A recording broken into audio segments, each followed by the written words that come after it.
Olá, pessoal, tudo bem? Então, estamos aqui hoje com a Ana. Nossa honra de estar com a Ana, na verdade, falando sobre esse tema super importante no momento que a gente está vivendo, proatividade. A Ana tem uma longa caminhada nesse processo de gestão de pessoas, de conhecimento humano. Tive a oportunidade de ter uma pequena conversa com ela anterior a esse encontro.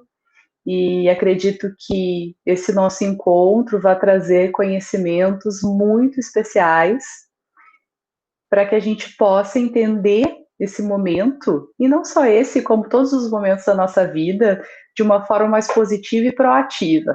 Que a gente possa encontrar, reencontrar a nossa essência e trabalhar com um novo olhar. Todas as questões que a gente precisa trabalhar com disponibilidade, com afetividade, com humanismo. E isso pode acontecer em todos os espaços. Então, vamos aproveitar esse conhecimento incrível com a Ana e dou toda a palavra para ti, Ana, para que tu possa falar brevemente também da tua caminhada e do que te traz a expressar esse assunto e dessa forma que tu expressa nos locais que tu tem levado esse conhecimento. Conta um pouquinho para gente. Muito obrigada por estar Olá, aqui. querida Letícia, muito obrigada, obrigada Casa Flor por esta oportunidade. Agradeço aqui de forma muito especial a Letícia e também a Mariana, minha querida amiga, minha colega dos cursos de constelação, que propiciaram eu estar aqui hoje. Trouxe então para vocês o assunto de proatividade em tempos de pandemia. Eu sou juíza federal. E há algum tempo eu venho me dedicando a essa temática de gestão de pessoas. Tenho sido formadora, então, em tribunais de todo o país, né? De norte a sul, tribunais estaduais, federais, trabalhistas e militares, fazendo principalmente a formação de juízes e servidores. Sou formadora, inclusive, da Escola Nacional de Formação e Aperfeiçoamento de Magistrados. E eu tenho replicado esta palestra em tribunais e ONGs e instituições, organizações de todo o país. Porque a proatividade, ela foi criada, eu trago para vocês hoje, a teoria da proatividade, ela foi criada em um momento de muita diversidade. Vocês logo vão entender. Né? E o que eu proponho para vocês aqui é um novo olhar, que essas palavras possam chegar, então, até as mentes e os corações de vocês, promovendo transformações significativas para que vocês possam ter um novo olhar sobre as suas próprias vidas. Eu inicio, então, essa apresentação fazendo um pequeno brainstorming, falando sobre proatividade. Quando você fala sobre proatividade, quando você ouve falar essa palavra, o que vem à mente de vocês? Normalmente eu pergunto isso e os alunos dizem: é iniciativa. Para você, Letícia, vem à mente alguma coisa quando eu falo em proatividade? Vem a abertura para a ação, assim, né? Acho que é o que Isso, vem. Estar aberto isso. para algo. Isso é a iniciativa, é se antecipar, né?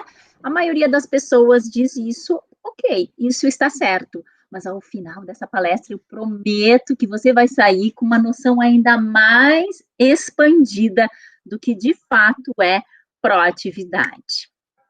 A base teórica do que eu vou trazer hoje está aqui neste livro, Os 7 Hábitos das Pessoas Altamente Eficazes, escritas por Stephen Covey.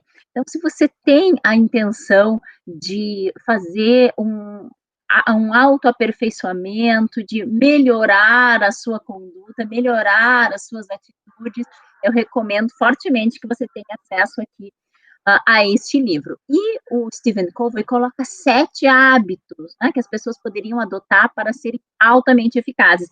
E sabem qual é o primeiro hábito? Justamente a proatividade.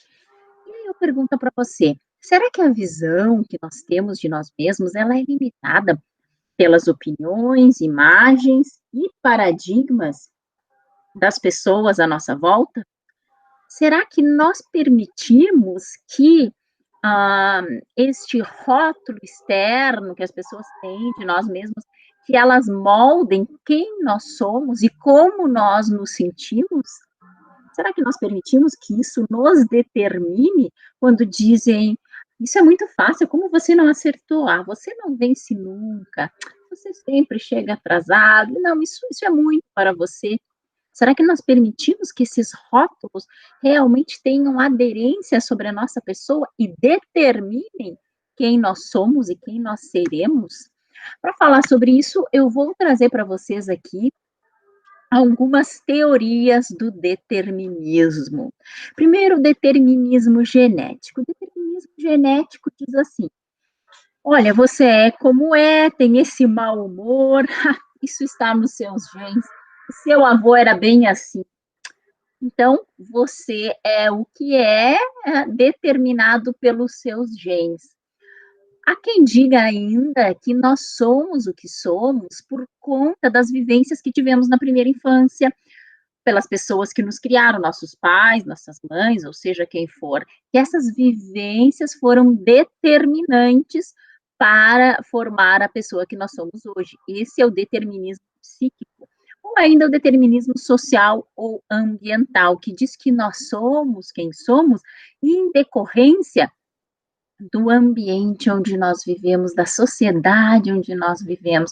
Nós somos quem somos, então, por conta do nosso marido, da nossa esposa, ou por conta dos nossos filhos, que são desobedientes, ou quem sabe nós somos assim por conta da organização onde nós trabalhamos, da empresa. Esse é o determinismo social. Este senhor que vocês veem aqui na tela é o psiquiatra alemão Viktor Frankl. O Viktor Frankl é o autor da teoria da proatividade. E Viktor foi vítima de uma das situações mais trágicas da história da humanidade. Viktor foi vítima de um campo de concentração da Alemanha nazista.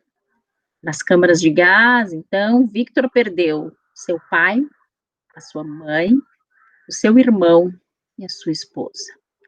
E diante de um quadro de extrema tragédia, Viktor percebeu que entre o estímulo e a resposta existia a liberdade de escolha. Foi assim que Viktor criou a teoria da proatividade. Viktor começou, então, a ficar amigo dos guardas que estavam cuidando dele na prisão. Viktor, usando o dom da autoconsciência, projetava a si mesmo fora daquele contexto. Viktor se imaginava, então, já na universidade, dando aula aos seus alunos, contando sobre aquela experiência que ele tinha tido nos campos de concentração e que tinham agregado tanta sabedoria à sua vivência. Foi, então, o criador da teoria da proatividade. Eu faço um convite a cada um e a cada uma, hoje, que nós possamos fazer, então, uma releitura desta palavra responsabilidade. Ou talvez você me diga, Ana Cristina, ok, já conheço essa palavra há muito tempo. O meu convite é que você possa olhar diferente. Você já percebeu que responsabilidade é a habilidade de dar a sua responsa, a sua resposta? E aí eu pergunto a você, que resposta você tem dado aos fatos que te rodeiam? Que resposta você tem dado? Você tem sentado e reclamado da situação adversa, desafiadora que nós vivemos? Ou você tem procurado agradecer e fazer o seu melhor sempre que possível? Sabe como age o reativo? O reativo, ele age assim: ai, está um dia tão nublado, chuvoso, frio, aí ele fica triste. Se alguém eleva o tom de voz como uma pessoa reativa, ela se sente muito mal. Realmente, ela sente que foi menosprezada. Aí, se elogiam, aí sim ela fica feliz. Se faz sal, aí tudo bem. Vocês percebem? A pessoa reativa, ela é movida pelas circunstâncias externas. Já o proativo, vocês sabem como ele age? O proativo leva o sol dentro de si, independente do tempo que faz lá fora.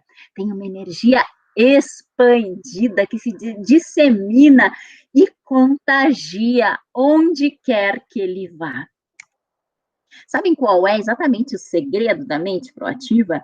É de subordinar um impulso a um valor. O meu público tem sido, na maioria, tribunais. Então, eu dou aqui um exemplo bem típico, né, da nossa realidade do Poder Judiciário, quando, por exemplo, entra um advogado mais impaciente, batendo no balcão, querendo saber do seu processo. Talvez essa pessoa que atenda tenha o impulso de responder no mesmo tom, talvez ela tenha um impulso também de retribuir a agressividade que aquele profissional está lançando. Mas se ela tiver outro valor, ela irá subordinar este impulso a um valor. Ela perceberá, então, que se ela tem o valor de preservação da imagem do Poder Judiciário, se ela quer manter na sua equipe um ambiente organizacional harmônico, ela irá, então, subordinar este impulso a um valor. Eu digo isso para justificar que o proativo, ele sente, sim, as influências do meio externo, mas ele não é tão automático como o reativo. O reativo, diante de um impulso, ele traz direto a reação. E esse é o segredo da mente proativa.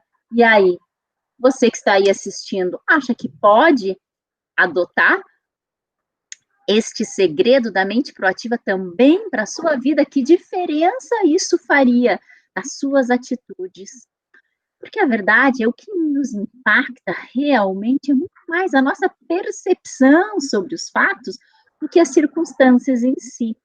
Vejam o que disse Eleanor Roosevelt: ninguém pode fazer com que você se sinta inferior sem o seu consentimento. Vejam o sábio Gandhi, que disse: eles não conseguem tirar o nosso respeito próprio se não entregarmos a eles. É muito mais a nossa percepção que nos fere, que nos machuca.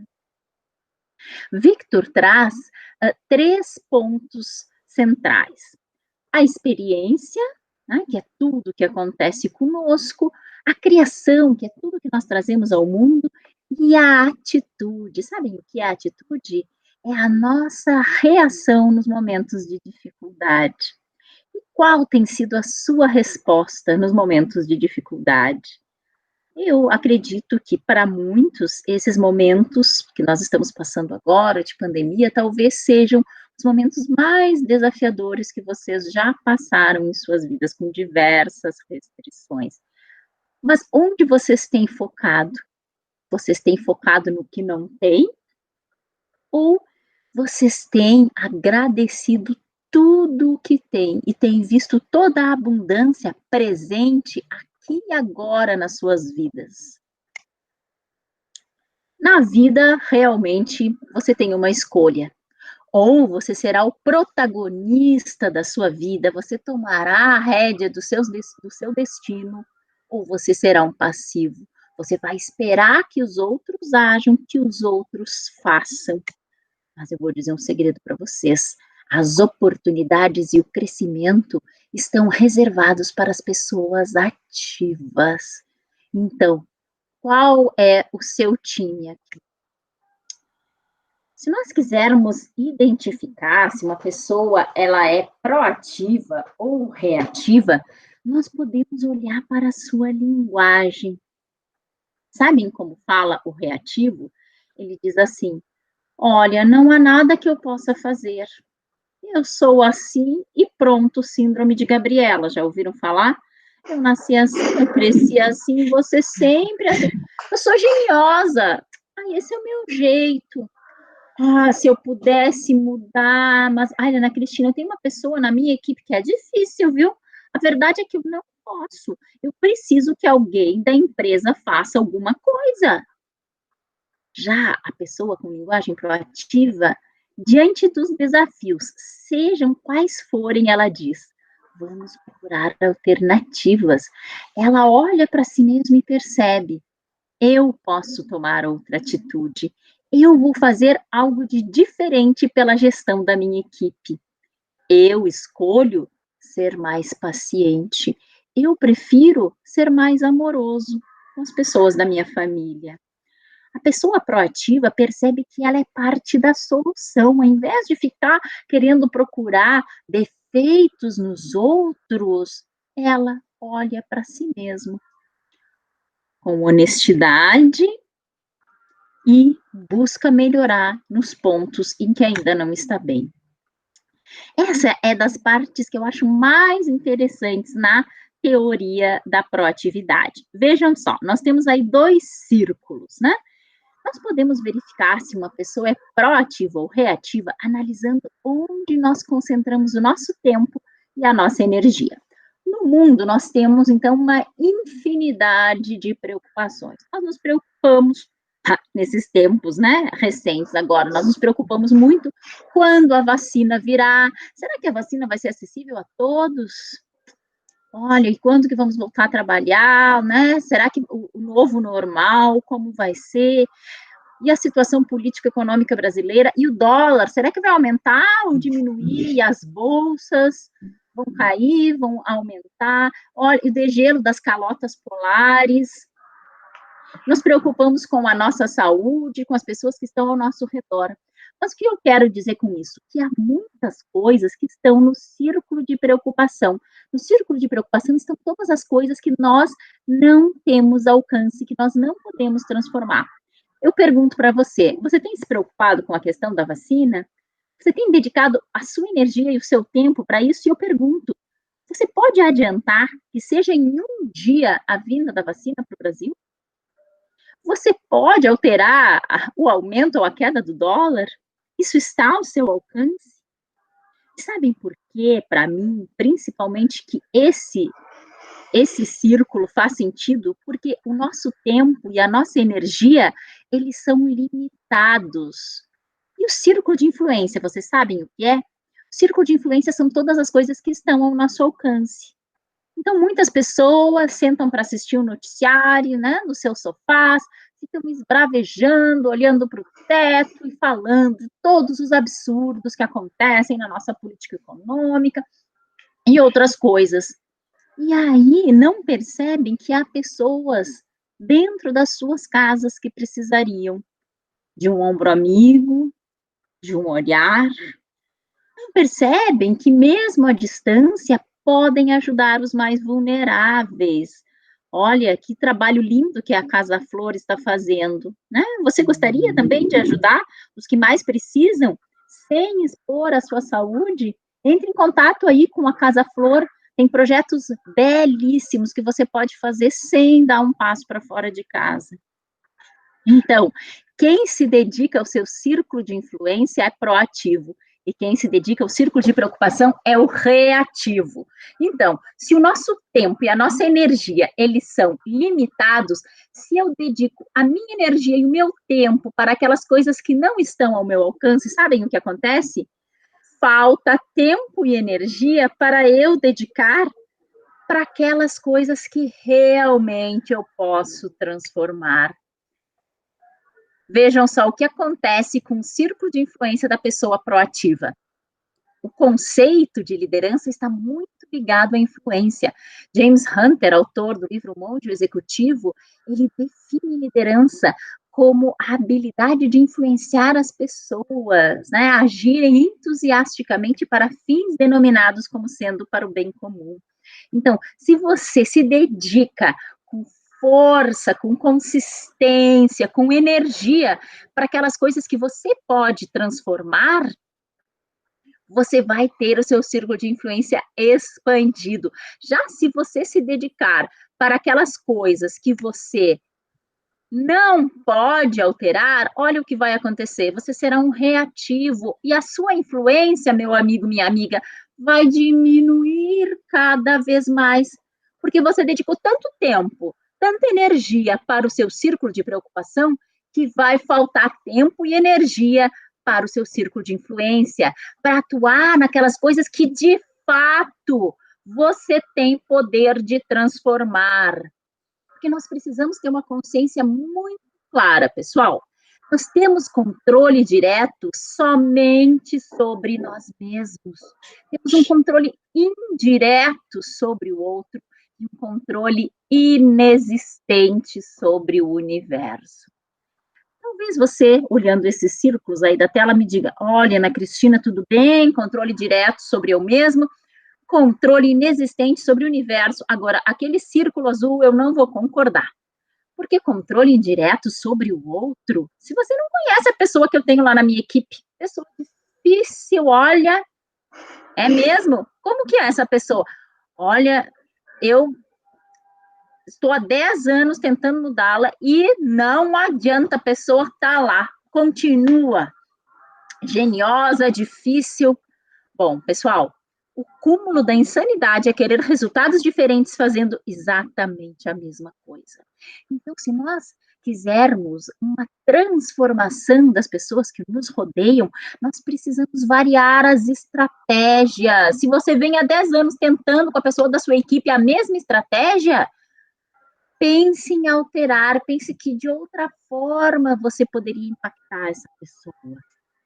É claro que os outros continuam tendo o livre-arbítrio, mas a nossa chance de impactá-los vai ser muito maior se nós prestarmos a atenção na estratégia que nós estamos, então, utilizando. E nós precisamos nos focar sobre esse controle sobre nós mesmos, né? Então, vamos tentar nós, primeiramente, mudar, né? E não buscar que o outro se transforme. Essa é uma oração muito linda, vocês já devem ter ouvido.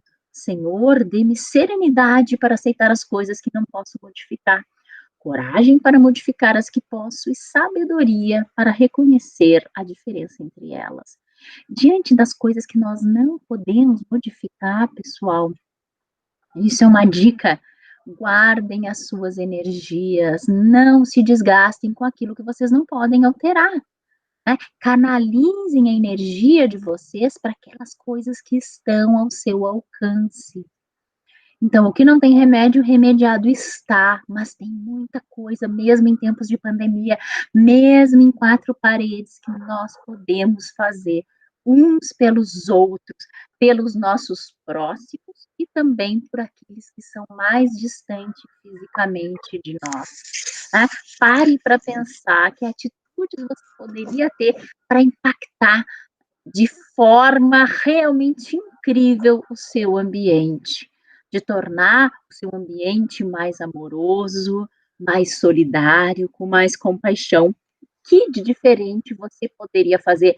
Eu não sei qual é a sua realidade, não sei a sua vida, não sei o que você vive, mas você sabe. Lance essa pergunta aí na sua mente, no seu coração. O que está ao meu alcance, que não estou fazendo ainda, para impactar para melhor as pessoas que me rodeiam e a minha própria vida?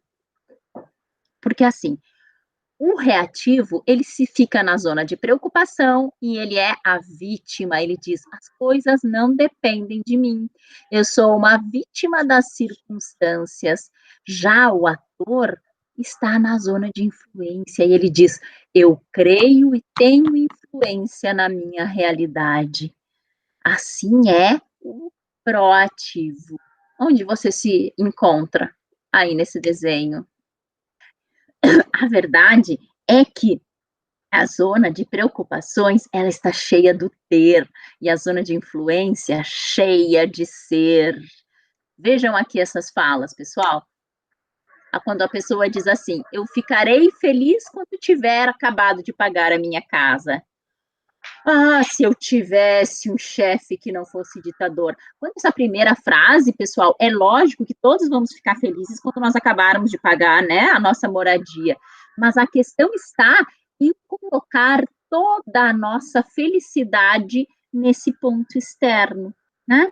Ah, eu só vou ser feliz quando eu tiver um chefe que não seja ditador. Ah, se eu tivesse um marido, uma esposa mais paciente, aí a minha vida ia ser diferente. Se eu tivesse filhos mais obedientes, Olha, minha vida seria outra agora na pandemia, né? Quem tem aí filhos pequenos ou adolescentes, a coisa está difícil. Mas será que está nessa circunstância externa a chave da sua felicidade? Se eu tivesse mais tempo para mim, como se o seu tempo fosse organizado pelas circunstâncias externas. Já o proativo dirige o seu foco para o ser, para o caráter. E ele diz: eu posso ser mais paciente, mais sábio, mais carinhoso. Ele reconhece isso de forma verdadeira e profunda. Porque é muito mais fácil, vamos convir, acusar as outras pessoas, o condicionamento às circunstâncias externas por nossa situação estagnada. Mas a verdade é que somos nós os responsáveis por controlar as nossas vidas, influenciando as nossas condições externas, se nos concentrarmos no ser. E é fácil, né, pessoal? A gente ficar, bom, a vida não depende de mim, né? As condições são construídas pelos outros e eu sou a vítima que não tenho capacidade de ação. A verdade é que as opções são livres, as consequências obrigatórias. Tem muita gente que leva uma vida remoída por remorsos, por arrependimentos, por coisas que aconteceram lá no passado.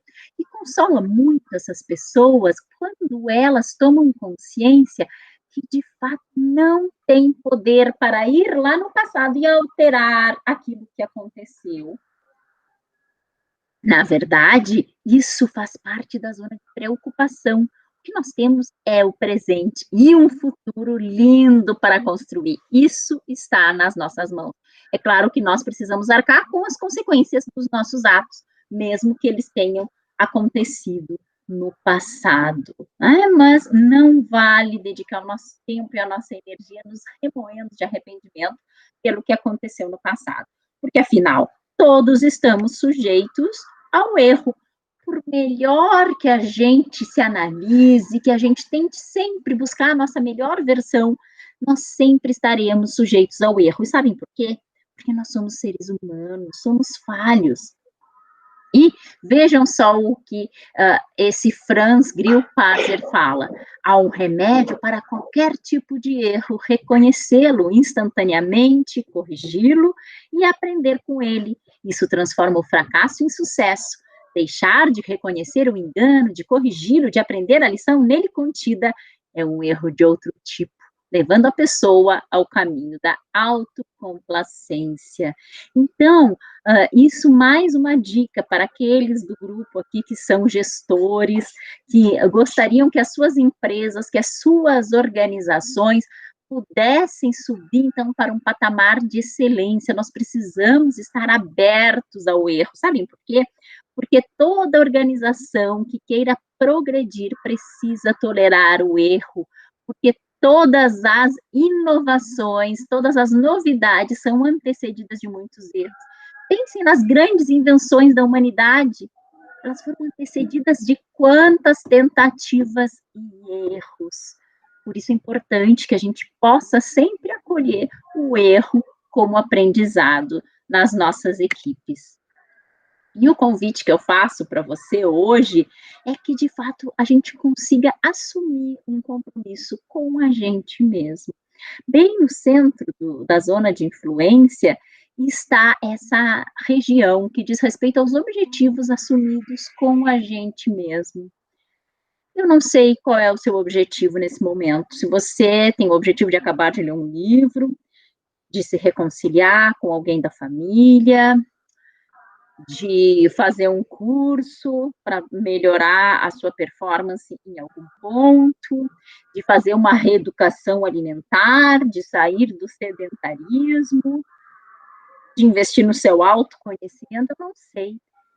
Mas eu convido você, né, de forma entusiasmada a fazer este compromisso e ser fiel, ser leal com você mesmo e cumprir. Isso dá um senso enorme de integridade, porque a maior superação que nós podemos ter na vida é a superação que diz respeito a nós mesmos. E nos próximos 30 dias, eu lanço aqui um desafio que você possa pensar, sempre que vier à sua mente alguma preocupação, que você se faça a seguinte pergunta: isso está ao meu alcance? Eu tenho poder de transformar esta realidade? Aí você poderá verificar se isso está na zona realmente de influência ou de preocupação. E conforme Samuel Johnson, a fonte de contentamento precisa jorrar na mente, e aquele que possui um conhecimento tão pequeno da natureza humana, a ponto de buscar a felicidade transformando qualquer coisa, mas não a sua própria disposição, desperdiçará a vida em esforços infrutíferos. O maior investimento que nós podemos fazer é realmente no autoconhecimento.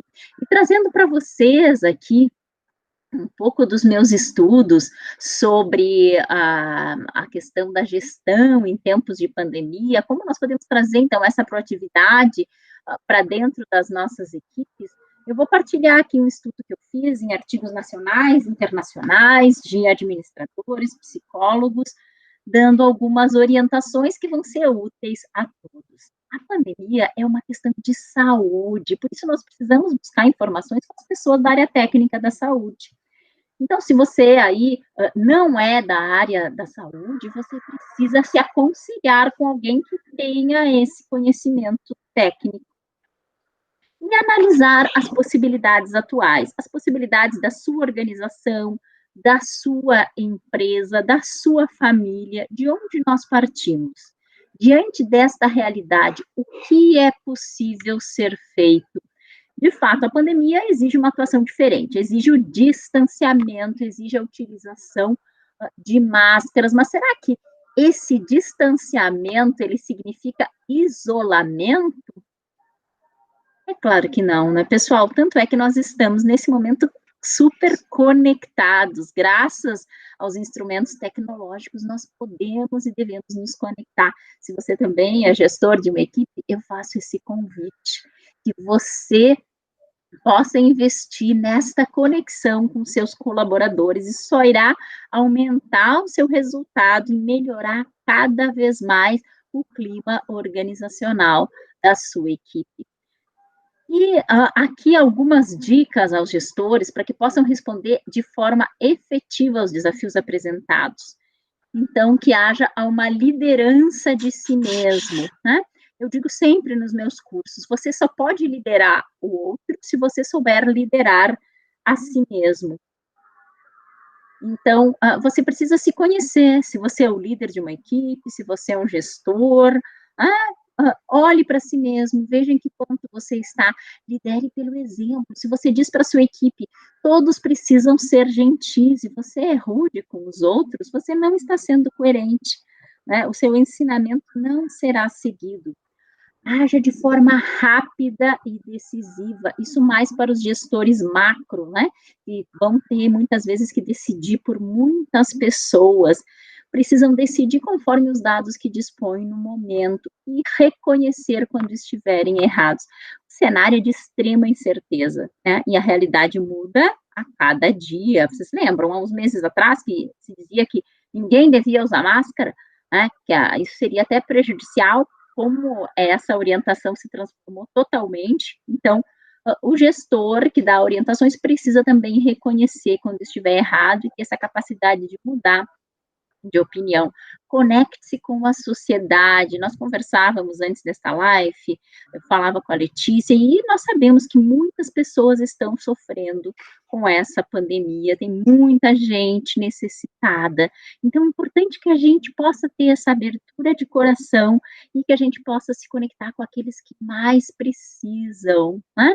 Então, e é com muita alegria que eu vejo movimentos se multiplicarem. Eu sou juíza federal, a minha associação, a Jufergs, por exemplo, está com uma iniciativa muito linda.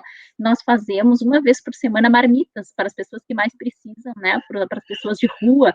Nos dividimos em cozinhas, já foram servidas aí mais de 2.000 marmitas pelo centro de Porto Alegre. Uma vez por semana nós fazemos isso. E eu sei que não é, com certeza, não é só na Justiça Federal. A Casa Flor tem feito um trabalho belíssimo de ação voluntária, de ajuda aos que mais precisam, e por esse Brasil todo, né? Quantas iniciativas de solidariedade se multiplicando. A gente precisa ter, de fato, esse olhar de compaixão.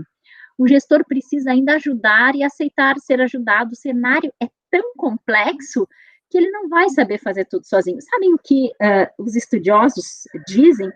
Que em crises emergenciais, a melhor qualidade que um gestor pode apresentar é a experiência. Mas em crises como a atual, a crise que nós estamos passando, sabem qual é a melhor qualidade de um líder? É o caráter. Não adianta, a experiência para o momento que nós estamos vivendo, as coisas são tão inovadoras, são tão diferentes do usual, que o mais importante é que a pessoa tenha uma base de valores, né, a sustentar. Então, o caráter é o mais importante de tudo.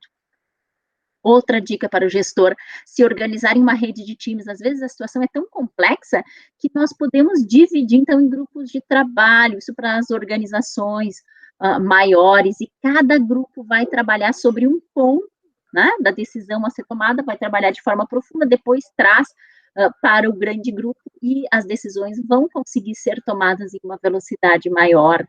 É importante que o gestor demonstre calma e otimismo, né? A histeria, a ansiedade excessiva, realmente isso não faz bem ao grupo. E otimismo, é lógico, com o pé na realidade, né? Não vamos falar do que não corresponde à realidade, mas otimismo no sentido de que a organização está fazendo o seu possível, nós vamos achar a solução, né? É nesse sentido.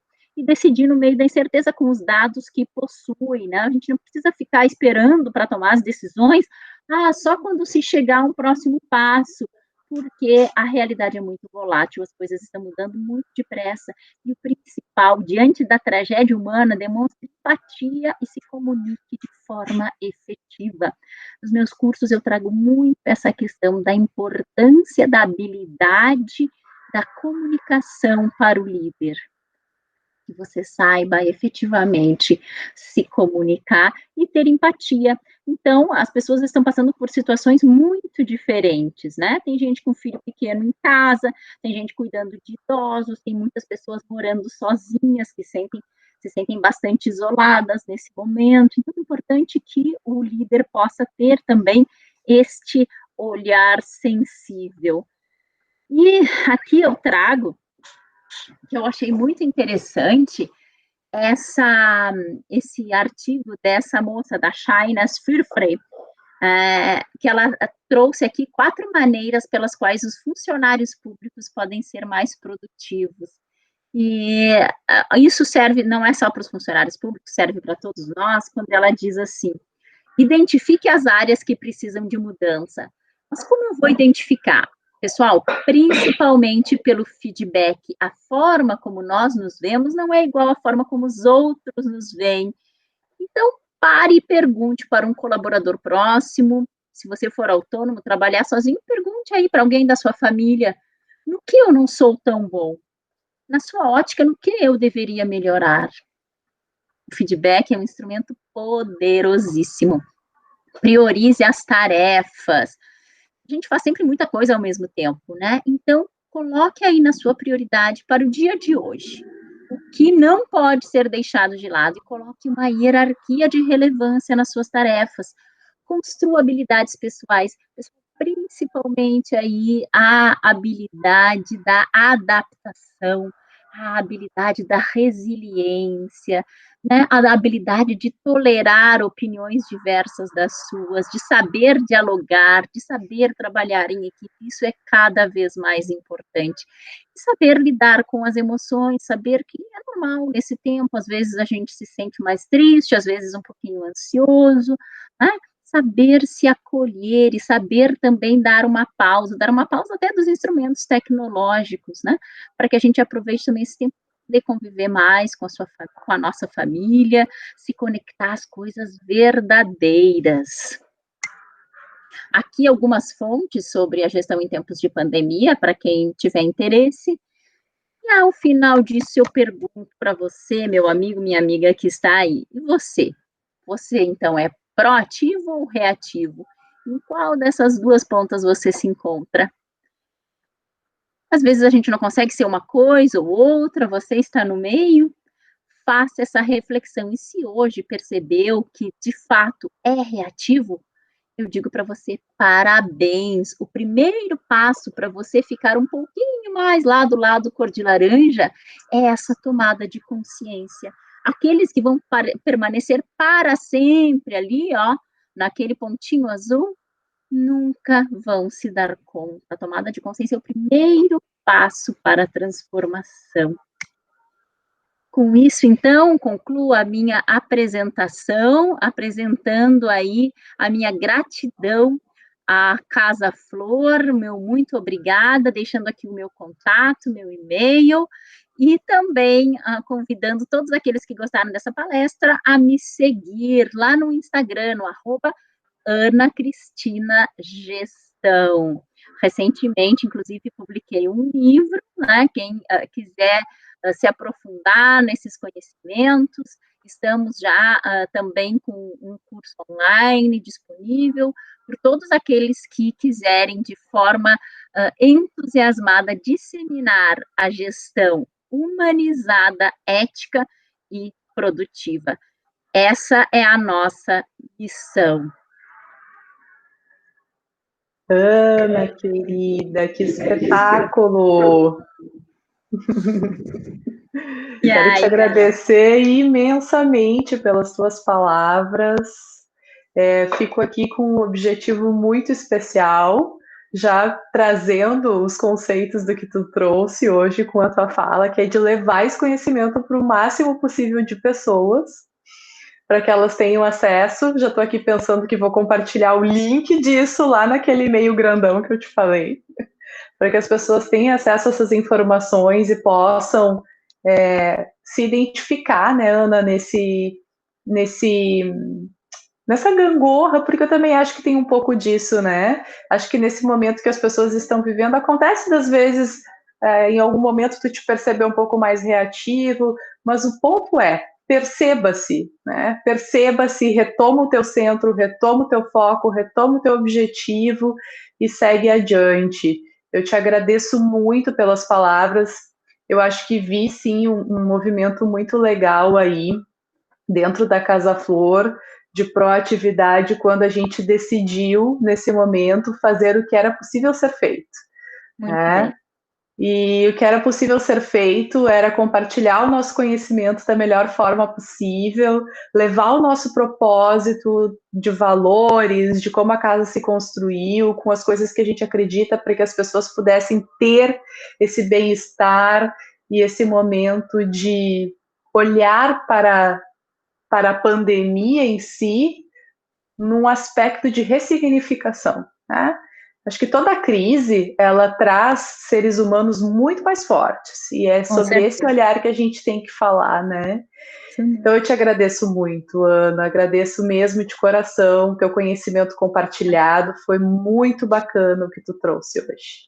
Imagina, querida, eu que agradeço muito a oportunidade, sou uma admiradora, já tive a oportunidade de estar fisicamente na Casa Cor, idealizada aí também pela minha querida amiga Mariana, né, a quem eu quero muito bem, e vocês estão de parabéns, né, por mais Casas Flores pelo Brasil afora, divulgando essa cultura e esses valores de fraternidade, de amor ao próximo, que é isso que nós precisamos. Legal, Ana. Muito obrigada mais uma vez. Gratidão. Querida, um beijo grande, uma boa noite, tudo de bom. Eu só gostaria de dizer, antes de acabar, que todos que assistirem essa palestra, mesmo que em outro momento, que, por favor, vai estar aqui no YouTube um link, né, para que você Isso, possa, Ana. então, avaliar a minha palestra, e todos aqueles Ótimo. que responderem vão receber no seu e-mail, inteiramente gratuito, um e-book escrito por mim sobre liderança, com apontamentos bem interessantes. Tá bem? Perfeito, gente. Se puderem, façam essa avaliação, que é super importante para a Ana, para todos nós e para si mesmo, né? Ter contato com um conteúdo assim e poder ressignificar também é ótimo. E se puderem, também compartilhem lá no link do site Vaquinha, façam as doações após ter contato com essas palavras incríveis, para que a gente possa aí exercitar a compaixão, estendendo a mão com as pessoas que nesse momento estão em um estado de vulnerabilidade um pouco delicado, que é o nosso propósito também com esse compartilhar. Um grande beijo para todos, se cuidem e até breve. Beijo